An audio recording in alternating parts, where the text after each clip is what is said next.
Are you psyched? And welcome back to Wednesday Night Zombie Fever. You're here with Steph, Rach and Bridget. To hear about preferential voting? So Woo! we are going to do a little instructional clip. It's time to slam. Shut up, now. Rachel. We're going to learn about voting. It's okay. The song's over. We're going to do a little instructional clip now on how to vote. Because a lot of people don't really realise, they don't really understand how preferential voting works. So we're going to do a little clip, and you can see this clip. We've posted up the little cartoon where we got it from. Yep.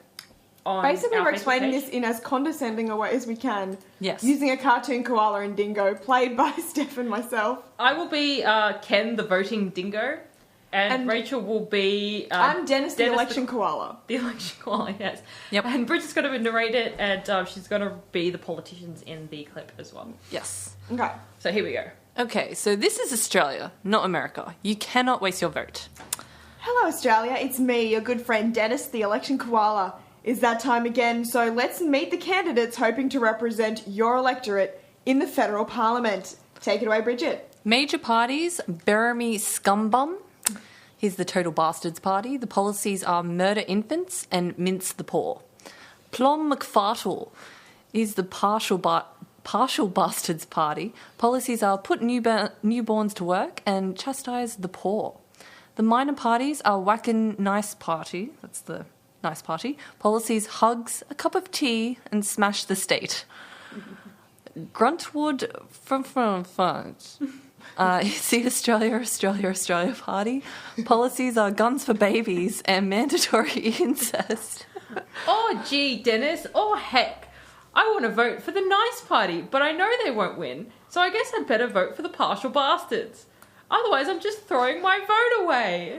Wrong, Ken the voting dingo! Slapper.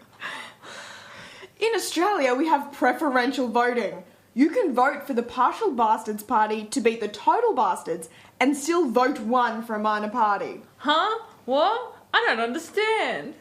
To win a seat, a candidate must end up with an absolute majority, that is over 50% of the total votes. Let's say your electorate has 100 voters. 51 votes are needed to win.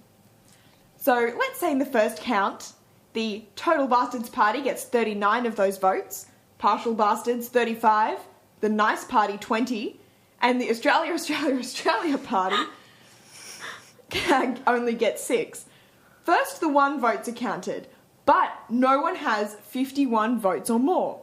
So the loser, Gruntward, is eliminated, but the 6 people who voted for Gruntward now have their 2 votes, or their second preferences, counted and transferred to those candidates. So, let's say that 1 voted for the Total Bastards, 4 for the Partial Bastards, and 1 for the Nice Party.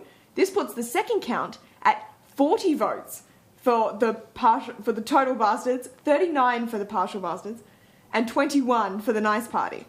Still, no one has an absolute majority of 51 or more. So, the Nice Party is eliminated, and their votes are transferred according to their next preferences, or their number 2 votes. So that means that, let's say 6 of those voted for the Total Bastards, 15 for the Partial Bastards. That means that at the end of voting, the Total Bastards Party ends up with 46 votes, and the Partial Bastards for 54. That's a surprise victory for Plum and the Partial Bastards Party. So basically, if my first choice doesn't win, my second choice gets counted as my first choice, and so on. Correct! But since my second choice won anyway, what was the point of putting a minor party first? Aha! Firstly, a minor party can win seats if enough people vote for them. Since you lose nothing by voting 1 for whomever you like most, why wouldn't you? Oh, Secondly, this might happen. Looks like I won because of preferences from nice party voters. I should try to appeal to them by adopting some nice policies. I'll look into this hugs. Thirdly, if a candidate gets at least 4% of first preferences, or number 1 votes, they'll receive election funding for each of those votes, which was about $2.31 in 2010, and that can help them towards their next campaign. I bought a sign. The Nice Party has a sign. Any more questions, Ken the Voting Dingo? Do I have to number all the boxes? Yes. Do I have to follow a how to vote card? No. Do you want me to slap you again? Slappo. No. And that is how you vote according to preferential voting.